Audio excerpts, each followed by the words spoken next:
দ্বিতীয় মেয়াদে ক্ষমতায় ফিরেই আরও কঠোর হয়ে উঠেছেন মার্কিন প্রেসিডেন্ট ডোনাল্ড ট্রাম্প। এবার সরাসরি আঘাত হানলেন শিক্ষা খাতে। মঙ্গলবার তার প্রশাসন এমন এক নির্দেশনা জারি করেছে যা বিশ্বজুড়ে উচ্চশিক্ষার স্বপ্ন দেখা শিক্ষার্থীদের জন্য বড় ধাক্কার সৃষ্টি করেছে। মার্কিন পররাষ্ট্র দপ্তরের নতুন ডিক্রিতে বলা হয়েছে, যুক্তরাষ্ট্রের দূতাবাসগুলোকে এখন থেকে স্টুডেন্ট ভিসা এবং এক্সচেঞ্জ ভিসার সাক্ষাৎকারের নতুন শিডিউল না দিতে বলা হয়েছে। এই সিদ্ধান্ত কার্যকর থাকবে পরবর্তী নির্দেশ না দেয়া পর্যন্ত।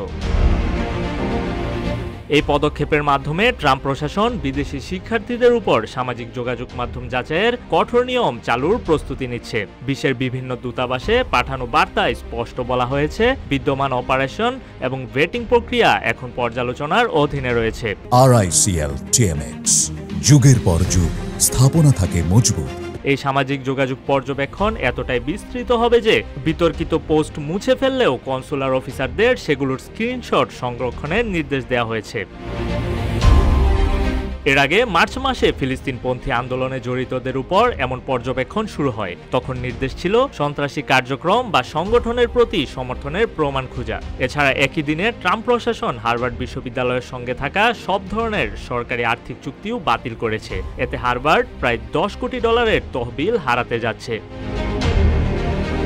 মার্কিন পররাষ্ট্রমন্ত্রী মার্কো রুবিও জানিয়েছেন, ইতিমধ্যে কয়েক হাজার শিক্ষার্থীর ভিসা বাতিল করা হয়েছে। বিশেষজ্ঞরা বলছেন, এসব পদক্ষেপ যুক্তরাষ্ট্রের উচ্চশিক্ষা ব্যবস্থায় আন্তর্জাতিক শিক্ষার্থীদের আগমন কমিয়ে দেবে। পাশাপাশি বিশ্বজুড়ে দেশটির শিক্ষা প্রতিষ্ঠানগুলোর ভাবমূর্তিও ক্ষতিগ্রস্ত হবে।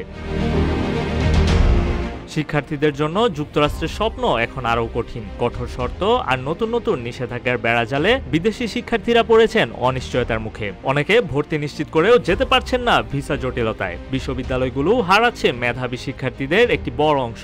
ভবিষ্যৎ কেরিয়ার গড়ার আশায় থাকা হাজারো শিক্ষার্থী এখন দিশেহারা। বিশেষ করে উন্নয়নশীল দেশের শিক্ষার্থীদের জন্য এটি একটি বড় ধাক্কা। বিশ্ববিদ্যালয় ও মানবাধিকার সংগঠনগুলো ট্রাম্প প্রশাসনের এই সিদ্ধান্তের বিরুদ্ধে তীব্র প্রতিক্রিয়া জানিয়েছে। নিউজ ডেস্ক, রূপালী বাংলাদেশ।